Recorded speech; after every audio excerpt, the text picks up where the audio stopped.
back to the dish. As always, I'm Jalen Russell, joined again by Jalen Gray, giving the latest from the NBA this week. Now, towards the end of the week, there are two very big moves as far as coaching vacancies go. Two got filled. Tom Thibodeau went to Minnesota, and Scott Brooks went to Washington. Of these two moves, which one do you think is the better hire?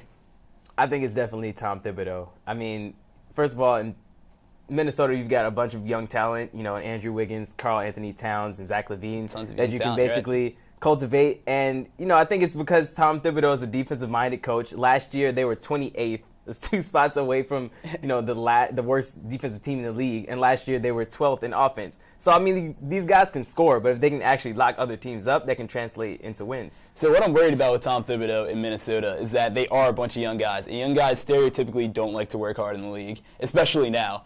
And his biggest issue why he got run out of Chicago is because he was running the guys into the ground, playing them way too much, working them too hard in practice. Front office that had Derrick Rose Who's to say that constantly on injury. Who's to say that Minnesota is going to be more comfortable? And if one of those guys gets hurt, they're going to start pressuring him again to be like, hey, rest these guys. Derrick Rose has an abnormal injury. That's true. But also, looking at it, Thibodeau is great, but I'm just worried about the fact that if they don't start winning early, maybe these guys, the young guys that are going to be running out of contracts soon in about 2 years, are going to look to other teams and say, hey, maybe I won't have to work as hard and I can win earlier with these guys. But wins cure a lot of things. That's a big if, though, if they win. Scott Brooks doesn't get enough credit, though, and he is a good coach. He's 62 win percentage. That's actually 21st overall all time. Yeah, who also had nice talent. And now he has nice talent in Washington with Wall and Beal, and his offense fits offense fits that team perfectly, though, because now that Nene's mercifully off the books, finally, and they can just get to a 1-in-4-out offense, which is what Scott likes to run.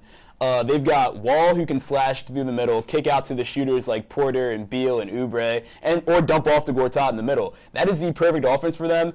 And then let's be real. The big reason why they hired him is because KD can possibly come back home. It's another selling point. That's another big if. That's your former coach. I think that if he lures KD there, that's perfect. And that would be the best hire that they've made in a long time. Yeah, but I don't think that's going to happen. I think, Minnesota already has a bunch of talent there that they can grow with. Right. You have to depend on KD to go to Washington. We'll just have to see how those two hires play out in the future. But moving on to another place that's going to be looking for a coach soon, Houston won one game in the series against Golden State. I don't really know how they pulled that off, mainly due to Steph Curry not playing, I guess. But let's be real, they're not going to win this series, so they're already looking towards the postseason, or the offseason, rather. Dwight Howard is definitely going to be leaving Houston, and they're going to be looking for a new coach. But do you think that this team really has a shot to be back to where they were 2 years ago as a contender in the Western Conference? Yeah, I definitely think they do if they manage to get Jeff Van Gundy, who they've been courting lately. Big if. Yeah, but Jeff Van Gundy, he's obviously thinking about coaching again. He just interviewed for the Minnesota job, so maybe he's thinking of coming out of his comfortable position on the sidelines. But he's also a defensive-minded coach. We know James Harden doesn't like to play defense, but he's got the offensive side of the floor locked up. So. If you can just get him to put some effort in on the defensive end. The biggest if ever thrown in there. That's great. Jeff Van Gundy's teams have never finished below, 6th, and that goes from, his teams in the late 90s with the Knicks and his teams in Houston. Long time ago. Okay. All right, my biggest problem with Houston, I think, can be summarized in that game-winning shot that he had against Golden State. When the shot went in, the only two people that got excited on the bench were Clint Capella and Monta Eunice.